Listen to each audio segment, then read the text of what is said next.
Pred znanim hotelom v glavnem mestu Somalije Mogadišu je eksplodirala bomba.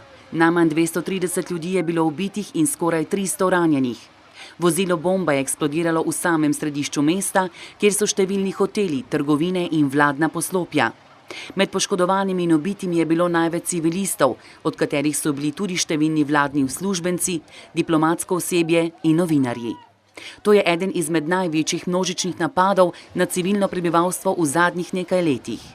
Do sedaj še nobena od skrajnih organizacij ni nase sprejela odgovornosti.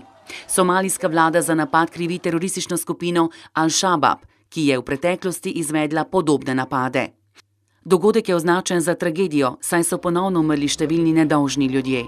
Predsednik Somalije je razglasil 3 dni žalovanja in pozval vse državljane, da se borijo proti terorizmu. 2 človeka sta umrla v požaru, ki divja po Španiji na severozahodnem delu Galicije. Gasilci so trupla našli v avtu, ki ga je požar zajel na cesti v pokrajini Pontevedra. Vzrok požara še raziskujejo, vendar predvidevajo, da so požari bili namerno potaknjeni. Požar je ogrožal tudi Vigo, ki je eno izmed najbolj naseljenih mest Galicije. Yoshihide Muroja je v zadnji tekmi sezone dosegel osupljivo zmago v Indianapolisu in osvojil naslov svetovnega prvaka v tekmi Red Bull Air Race.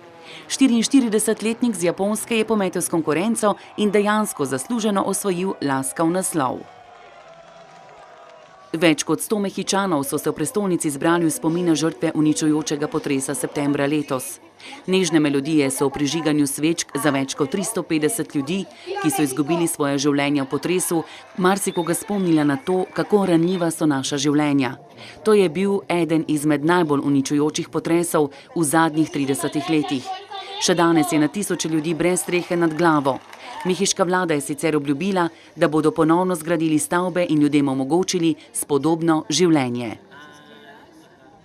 Kitajsko provinco Guangdong in Heian je prizadel tajfun. Veter z močjo skoraj 140 km/h je prizadel severno in vzhodno obalno regijo. Močni nalivi so spremljali tajfun in povzročili številne nevšečnosti. Pred nevihto so lokalne reševalne enote čistile drevesa nad električnimi žicami, da bi preprečili nadaljnjo škodo v divjanju tajfuna.